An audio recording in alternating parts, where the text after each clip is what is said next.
Video के नीचे दिए हुए इस लाल रंग के सब्सक्राइब बटन को दबाकर #TV से जरूर जुड़ें और साथ में दबाएं ये बेल आइकन, जिससे कि आपको हमारी हर नई वीडियो का नोटिफिकेशन मिलता रहे।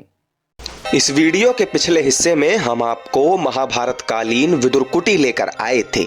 विदुर कुटी यानी महात्मा विदुर का वो आश्रम जहां भगवान श्री कृष्ण ने दुर्योधन के मेवा त्याग कर भक्ति भाव से भरा बथुए का साग खाया था। तो चलिए अब विदुर कुटी मंदिर के अंदर चलते हैं। विदुर कुटी मंदिर में स्थापित सुदर्शन चक्रधारी भगवान श्री कृष्ण की यह प्रतिमा महाभारत के धर्म युद्ध में अधर्म पर हुई धर्म की विजय का संदेश देती नजर आती है।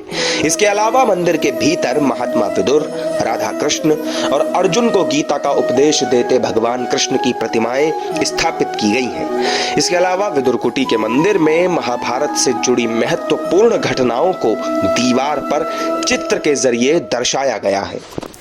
द्यूत क्रीड़ा महाभारत की नींव रखने वाली घटनाओं में से एक थी, जब राज सम्राट युधिष्ठिर ने केवल अपनी संपत्ति को ही नहीं, केवल अपने राज्य को ही नहीं, बल्कि खुद को अपने 5 भाइयों समेत पहले दांव पर लगा दिया। फिर उसके बाद जब उस बाजी को भी वो हार गए तो उन्होंने अपनी पत्नी द्रौपदी को भी दांव पर लगा दिया। हालांकि कई सारे सवाल युधिष्ठिर के ऊपर इस चीज़ को लेकर आज भी उठाए जाते हैं, लेकिन उस वक्त इस घटना पर भी जिन्होंने अपनी असहमति जताई और जिनके मुख से विरोध के स्वर निकले वो थे महामंत्री विदुर। उन्होंने हमेशा पूरी मुखरता से दुर्योधन का और धृतराष्ट्र का विरोध किया। जो भी उनकी गलत नीतियां थीं, जो भी उनकी गलत बातें थीं, जैसे कि द्यूत क्रीड़ा का फैसला था या द्यूत क्रीड़ा आयोजित की गई, इस पूरी घटना का, इन सभी नीतियों का विदुर जी लगातार विरोध करते थे। तो ये इस वक्त जो दृश्य आपको दिखाई दे रहा है, आप सब बहुत अच्छे से इससे परिचित होंगे। ये द्रौपदी चीरहरण का दृश्य है। द्रौपदी चीरहरण महाभारत की सबसे शर्मनाक घटनाओं में से एक मानी जाती है। और वो क्यों मानी जाती है ये भी मुझे आपको समझाने की ज़रूरत नहीं है, क्योंकि लेकिन एक बात जो महात्मा विदुर से जुड़ती है वो इस घटना से संबंधित कि इस पूरी घटना का अगर किसी ने विरोध किया था उस कुरुराज सभा में तो वो केवल और केवल महात्मा विदुर थे। बहुत बड़े बड़े ज्ञानवान, ज्ञानी और निपुण लोग वहाँ उस राज्यसभा में थे, लेकिन किसी ने भी इस पूरी घटना का विरोध नहीं किया। इस पूरी घटना का विरोध करने वाले अगर कोई थे तो वो सिर्फ महामंत्री विदुर थे। महाभारत की पूरी कहानी का जो एक सबसे बड़ा खलनायक है, मेरे नाम लेने से पहले ही आप समझ जाएंगे कि मैं किसकी बात कर रहा हूँ। मैं दुर्योधन की बात कर रहा हूँ। एक खलनायक के रूप में उसे माना जाता है।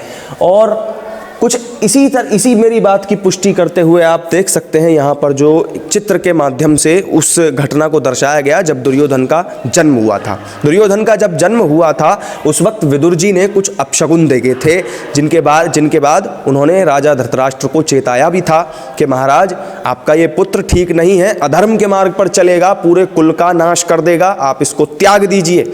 लेकिन उनकी एक बात सुनी नहीं गई। दुर्योधन को जैसे का तैसा ही रहने दिया गया, उसको राजा धृतराष्ट्र ने नहीं त्यागा।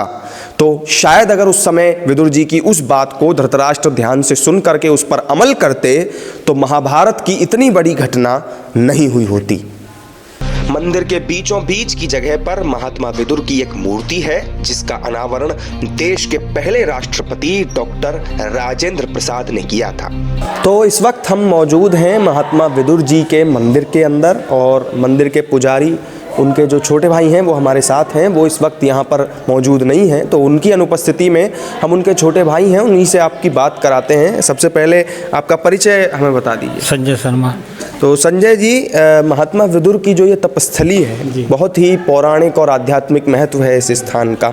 महात्मा विदुर हम सभी जानते हैं महाभारत का एक बहुत अहम किरदार है, सबसे अहम किरदारों में से एक हैं। विदुर नीति उनकी बहुत विख्यात है, पूरी दुनिया उसको जानती है कि किस तरह से उन्होंने अपनी नीति से और हस्तिनापुर जैसे साम्राज्य को चलाने में धृतराष्ट्र की सहायता की थी।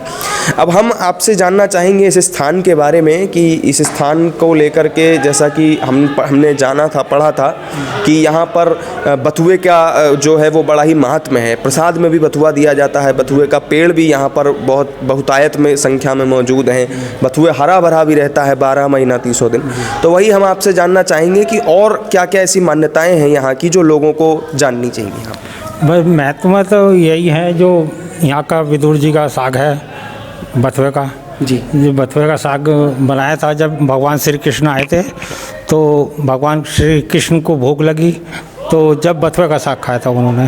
तो बहुत ही ऐतिहासिक महत्व वाला स्थान है। आज तक आप भी सालों से यहाँ पर रहते हैं, पंडिताई करते हैं, रहते हैं। कभी कोई ऐसा अनुभव आपके साथ हुआ हो, कभी कोई ऐसी घटना हुई हो या आपके भाई के साथ हुई हो जो मुख्य पुजारी हैं यहाँ के, तो किसी के साथ कभी कुछ ऐसा हुआ हो यहाँ पर कि जो आपको एहसास हुआ हो कि हाँ भगवान आज भी इस स्थान पर हैं? ये देखिए, ये कलावा बंधा हुआ है। जिसकी मनोकामना होती है वो कलावा बांधते हैं यहाँ पे। और जब मनोकामना होने के बाद अपनी ये कलावा खोल जाता है। महात्मा विदुर का जो महत्व महाभारत में है वो उतना ही है जितना कौरव और पांडवों का है। क्योंकि अगर महात्मा विदुर महाभारत का हिस्सा ना होते तो शायद पांडवों का जीवन बचता ही नहीं, महाभारत के युद्ध तक नौबत आती ही नहीं। क्योंकि लाक्षागृह में पांडवों को, पांचों भाइयों को माता कुंती समेत जलाकर मारने की योजना दुर्योधन ने साजिश रची थी शकुनी के साथ मिलकर, अपने मामा के साथ मिलकर। लेकिन उस साजिश को नाकाम करने वाला अगर कोई था तो वो महात्मा विदुर थे। क्योंकि इन्होंने अपने ही एक नीति निपुण संदेश से पांडवों को ये समझा दिया, एक छोटे से संदेश से, कि जंगल की आग से केवल चूहा ही सुरक्षित रह सकता है। और उनका भेजा हुआ खनिक जब लाक्षागृह पहुंचा तो युधिष्ठिर को स्पष्ट ये संदेश समझ में आ गया कि काकाश्री हमारे जो है महात्मा विदुर वो हमें क्या समझाना चाहते हैं। महाभारत का युद्ध अधर्म पर धर्म की विजय का संदेश देता है। महाभारत के इस पूरे युद्ध में यदि कोई सबसे बड़ी महान विभूति है, कोई महान पुरुष हैं, तो वो केवल और केवल सर्वेश्वर भगवान श्री कृष्ण हैं, जिन्होंने महाभारत के इस युद्ध से धर्म की विजय का संदेश दिया, धर्म की विजय का शंखनाद किया।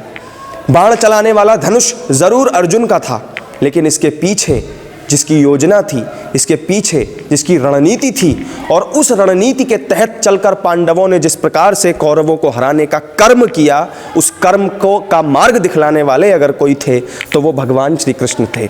विदुर कुटी मंदिर के पूरे इलाके में बथुए के पौधे आज भी बहुतायत में पाए जाते हैं, जो इस बात का संकेत है कि यही वो पौराणिक स्थान है जहां भगवान श्री कृष्ण ने बथुए का वो साग खाया था जिसमें महात्मा विदुर के प्रेम और भक्ति का अंश था। मंदिर प्रांगण में बथुए के पौधे आज भी देखने को मिलते हैं। वीडियो के अगले हिस्से में हम आपको मंदिर से बथुए के उसी कनेक्शन को समझाएंगे और बथुए के वो पौधे भी दिखाएंगे जिनकी पत्तियों को प्रसाद रूप में यहाँ श्रद्धालुओं को दिया जाता है। #TV के लिए कैमरामैन राजीव शर्मा के साथ प्रशांत भारद्वाज की रिपोर्ट।